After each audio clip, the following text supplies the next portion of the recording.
Olá pessoal, esse vídeo de hoje é referente ao conteúdo de terça-feira da videoconferência.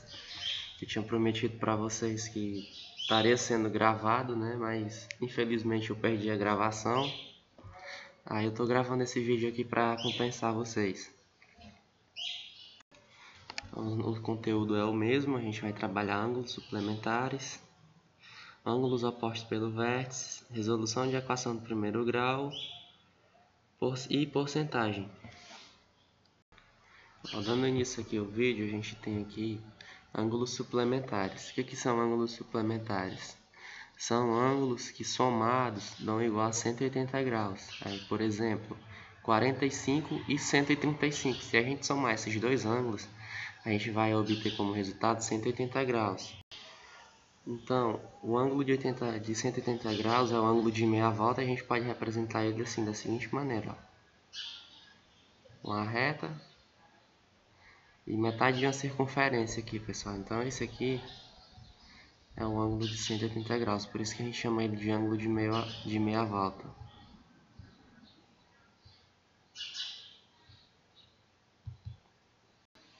Na figura ao lado aqui, ó, 45 e 35, é como se a gente tivesse o seguinte aqui nessa figura aqui, ó.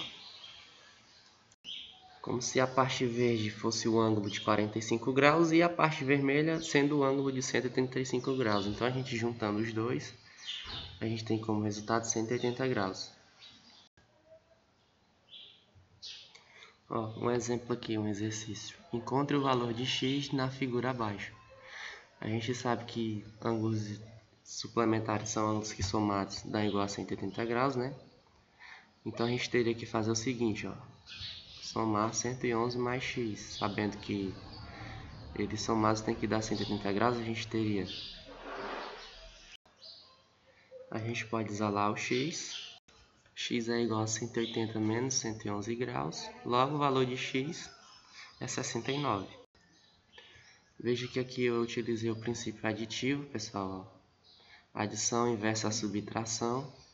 Então, o 111 que está positivo aqui, ele passou para esse lado da igualdade com sinal negativo. Então, a gente tem 180 menos 111, que é igual a 69 graus. Agora, a gente passando para o próximo conteúdo, a gente tem ângulos opostos pelo vértice. Ângulos opostos pelo vértice são formados pelo encontro de duas retas e são iguais. Os ângulos são sempre iguais quando são opostos pelo vértice. Um ângulo é a medida da abertura formada por duas semirretas de mesma origem. Sendo assim, o encontro entre duas retas forma 4 ângulos. Certo, pessoal? A gente tem aqui esse ângulo, esse outro ângulo aqui, esse outro ângulo aqui e esse ângulo beta aqui também. Certo? Veja que o encontro aqui de duas retas vai estar formando aqui, ó, os 4 ângulos. Esse encontro aqui das duas retas é o nosso vértice aqui, ó. Certo? Aí você quer saber quem é o ângulo oposto a quem aqui, né? Então imagine esse ângulo A aqui, representado pela letra A. Imagine aqui uma seta para cima nele, ó. O ângulo oposto ao A, a gente faria uma seta voltando, né? Uma seta para baixo. Que no caso aqui estaria representado por essa letrinha aqui que a gente chama de θ, certo? Ó, o oposto de ir para cima é ir para baixo. Então, o oposto de A é o ângulo θ. Então, o oposto desse ângulo aqui é esse ângulo aqui. Certo, pessoal? Aí, para eu achar o oposto desse ângulo aqui, eu uso a mesma lógica, ó. Uma seta para a esquerda. O oposto de ir para a esquerda é ir para a direita, né? Então, o oposto de beta é esse ângulo aqui, ó.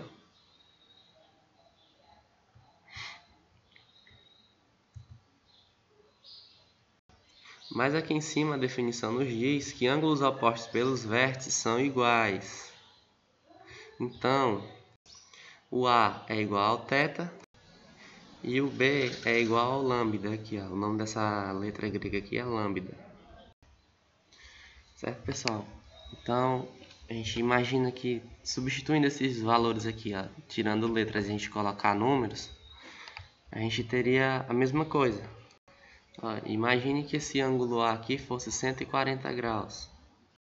Então, se o oposto pelo vértice dele é esse ângulo aqui, ó, e quando eles são opostos pelo vértice eles são iguais, então esse valor aqui também seria 140 graus.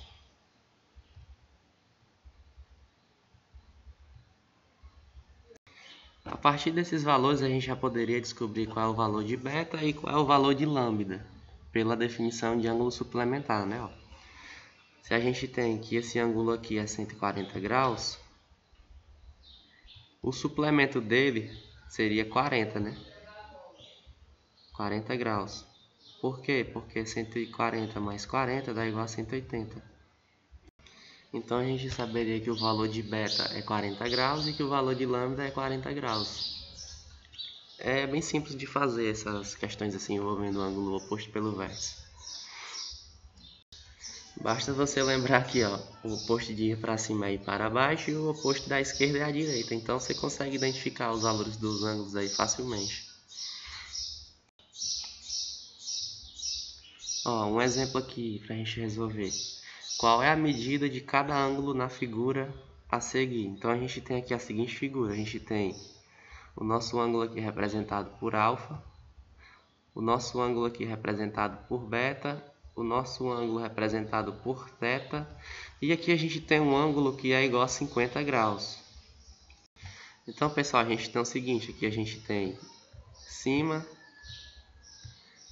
embaixo, direita e esquerda. Como aqui a questão já nos deu aqui o valor de um ângulo, né, pessoal? A gente sabe que esse ângulo aqui é 50 graus e que ele está posicionado aqui, ó, na direita. Qual é o ângulo oposto a ele? No caso aqui seria o ângulo à esquerda, né? Então, seria esse ângulo aqui, ó. Se ângulos opostos pelo vértice são iguais, então eu tenho que beta é igual a 50 graus. Esse valor desse ângulo aqui corresponde a 50 graus, que é o valor desse mesmo ângulo aqui.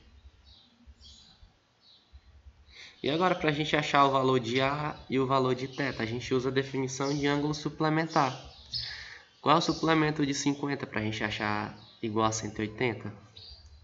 Então a gente faz a seguinte soma, né? Ó, A mais 50 é igual a 180. A gente pode isolar o A, então a gente vai ter A igual a 180 menos 50. A gente descobriu que A é igual a 130. Então, observando aqui a figura, a gente vê que o A está posicionado aqui, ó, com a seta para cima. Então o ângulo oposto a ele seria um ângulo com a seta para baixo, que no caso é esse ângulo aqui, ó. E se ângulos opostos pelo vértice são iguais, se A é igual a 130, então o valor de θ também é 130. Certo, pessoal? Então, se vocês observarem, daqui até aqui a gente tem um ângulo de 180 graus, ó. E daqui até aqui a gente também tem um ângulo de 180 graus, certo? Então, a gente vê que de fato esses cálculos aí estão certos, tá? Essa também é uma questão bem simples de fazer. É só observar direitinho quem é o ângulo oposto a quem aí e vocês conseguem fazer. Agora a gente vai passar para o nosso próximo conteúdo, que é a resolução de equação do primeiro grau. Para resolver uma equação do primeiro grau, utilizamos o princípio aditivo com as operações inversas, a adição inversa à subtração, e o princípio multiplicativo, multiplicação inversa à divisão.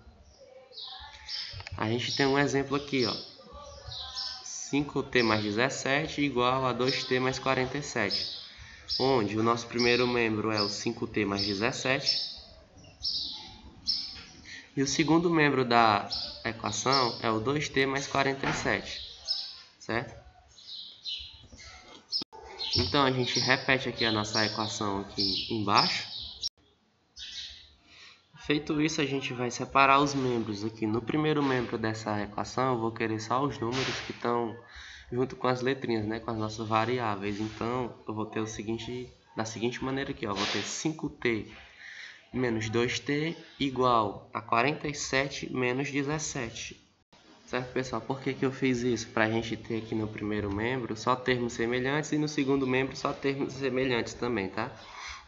Então, aconteceu o seguinte, a gente usou o princípio aditivo, onde a adição é a inversa subtração. Ó. Veja que o 2t aqui, ó, ele pertence ao primeiro membro e eu trouxe ele para o primeiro membro. Então, quando eu trouxe ele, eu inverti o sinal dele. Se ele estava positivo, eu trouxe ele negativo, certo? Com o 17 eu fiz a mesma coisa. Ó. Ele está aqui no primeiro membro e eu trouxe ele para o segundo membro. Como ele estava positivo no primeiro membro, eu trouxe ele com o sinal inverso para o segundo membro. Por isso que a gente tem aqui 5t menos 2t igual a 47 menos 17. Efetuando essas subtrações aí, a gente tem 3t igual a 30. Agora vocês observam que a gente tem uma multiplicação aqui, ó. 3 está multiplicando t. Então a gente tem 3t igual a 30. O que a gente vai fazer agora? A gente vai isolar o t. Como é que a gente faz isso? Usando o princípio multiplicativo, onde a multiplicação é a inversa da divisão. Então a gente tem t igual a 30 dividido por 3. Por que aconteceu isso? Porque aqui o 3 ele está multiplicando o t no primeiro membro. Quando eu trouxer ele para o segundo membro, eu vou trazer ele dividindo pelo princípio multiplicativo. A gente tem aqui, ó, multiplicação inversa a divisão e divisão inversa a multiplicação. Então, efetuando aqui essa divisão, a gente tem que t é igual a 10. Ó, a gente tem aqui algumas observações aqui sobre alguns problemas na linguagem matemática. Ó. A gente tem aqui o dobro. O dobro é 2 vezes alguma coisa. Então, a gente está representado aqui, ó, por 2x. O triplo, 3 vezes alguma coisa. 3x aqui, ó. Quadruplo, 4 vezes alguma coisa. Quintuplo, 5 vezes alguma coisa. O número sucessivo de outro, ó, x mais 1. Um número é x, certo, pessoal? Se na questão já dizendo assim, o dobro do peso somado. Somado significa o sinalzinho de mais. Então se lembra lá da adição, certo? Aí eu vou deixar aqui essas imagens aqui para vocês, se quiserem anotar. Vai ser importante. Ó, a gente tem vários exemplos aqui, ó. A gente tem o quadruplo de um número, a metade de um número, a terça parte, 2/3 e assim por diante. E passando para o próximo e último conteúdo, a gente tem porcentagem. A porcentagem é uma razão cujo o denominador é igual a 100. As porcentagens costumam ser indicadas por esse símbolo aqui, pessoal, ó. Que a gente faz a leitura por cento. Um exemplo aqui de porcentagem, ó, a gente tem o 5 mais esse símbolo aqui, ó. O que significa esse símbolo? Por cento. Então vai ser 5 sobre 100. Ó, o numerador é 5 e o denominador é 100. Esse denominador aqui sempre vai ser o 100, tá? E o numerador vai depender do número que está acompanhado pelo símbolo. Um outro exemplo aqui, ó, 10%. Ó, 10% é igual a 10 sobre 100. Certo? A gente pode representar essas porcentagens ainda na forma decimal. Ó, 5 sobre 100 é igual a 0,05 e 10 sobre 100 é igual a 0,1. Certo? Então a gente vai passar aqui para um exemplo para a gente tentar resolver aqui. O nosso exemplo diz o seguinte: imagine que um produto que custava R$80 foi vendido à vista com desconto de 5%. Qual o valor desse desconto em reais? Então, pessoal, aqui a questão quer saber quanto que vale 5% em dinheiro, certo? Ó, então a gente tem aqui que esse desconto de 5% de R$80 significa 5 partes das 100 em que 80 será dividido, ou seja, 80 vai ser dividido em 100 partes. E o desconto será igual a 5 partes dessa divisão. Assim, a gente tem aqui, ó, 5% de 80 será 5 vezes 80 dividido por 100. Ó, 5 vezes 80 é igual a 400. Aqui a gente pode dividir, né? 400 dividido por 100 é 4. Posso cancelar os zeros, então aí fica 4 dividido para 1, que também é 4. Logo, esse desconto de 5% em reais foi de R$4. tá? É uma questão bem simples, basta interpretar. Aqui a gente tem outro exemplo, ó. Acho que esse exemplo aqui é da atividade semanal de vocês aqui, dessa semana. Que diz o seguinte: em uma fazenda havia 600 porcos e foram vendidos 34% dos porcos. Quantos porcos foram vendidos? A gente usa o mesmo raciocínio, tá? 34% de 600, a gente tem 34 vezes 600, dividido por 100, que é igual a 24.400. Podemos cancelar aqui os zeros, ó. Aí a gente tem 204 dividido para 1, que é igual a 204. Então, 36% de 600 é igual a 204. Logo, a quantidade de porcos vendidos foi de 204 porcos. Tá, pessoal, esse foi o nosso vídeo. Eu peço desculpa a vocês aí pelo áudio, porque eu tô sem fone, aí acabou atrapalhando aqui, né, os áudios externos. E o lugar que eu tô aqui, eu tô na escola, não é muito propício à gravação, mas eu acho que vai dar para ajudar vocês esse vídeo. Obrigado a vocês aí, até a próxima.